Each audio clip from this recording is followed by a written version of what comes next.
వారికి నాంది పలికిన తడువుగానే దేవుడు ఆశీస్సులు కూడా మనకు ఉన్నాయన్నట్టుగా ముఖ్యంగా 26వ వార్డు. ఎందుకంటే 26వ వార్డును ఎన్నుకోవడానికి ప్రధానమైనటువంటి కారణం కావలిలో 99 వార్డులుంటే ఒక్క ఈ వార్డులో వైసీపీకి 78 ఓట్లు మెజార్టీ వచ్చింది. చప్పట్లు కొట్టకూడదు, ఏడవాళ్ళ మనం. ఎందుకంటే ఇక్కడ అందరూ కూడా నాయకులే. వీళ్ళ స్థాయిలో వార్డులకు పనికిరావు, కానీ ఎక్కడెక్కడో తిరిగి ఏదో చించాలనుకుంటున్నారు. తమ్ముళ్ళు అన్నలు తెలియజేస్తున్నా, ఏడుండేది కావ్య. చూసుకుందాం. హైడ్రా స్టార్ట్ అయింది, కృష్ణారెడ్డి హైడ్రా స్టార్ట్ అయింది.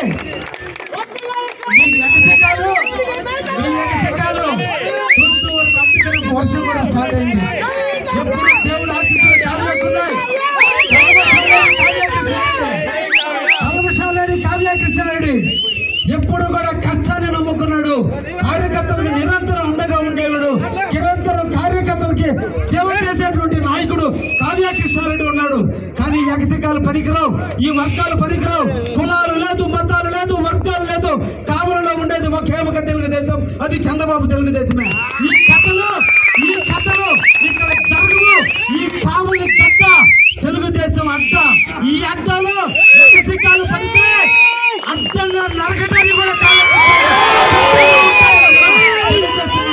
అందుకే రాబోయే ఎన్నికల్లో గాంధీ పలుకుతున్న 26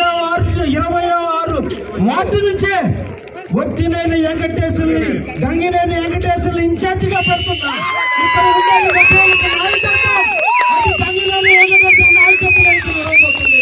ఇక్కడ ఎవరైనా రావాలంటే గంగినేని వెంకటేశ్వర నాయకత్వంలోనే నా దగ్గరకు రావాలి.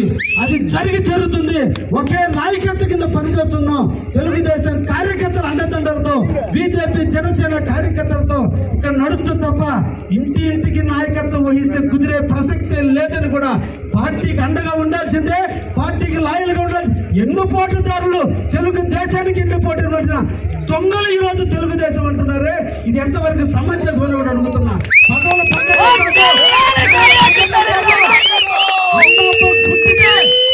నిజాయితీ ఉంటే ఈ వార్డు ఎందుకు ఓడిపోయారో ఒక్కసారి ఆత్మ పరిశీలన చేసుకోవాలి.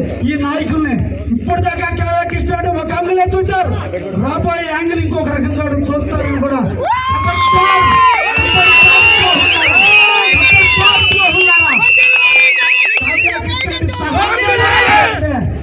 మీ అబ్బాయి తరం కూడా కాదని కూడా హెచ్చరిస్తున్నాను. Thank you.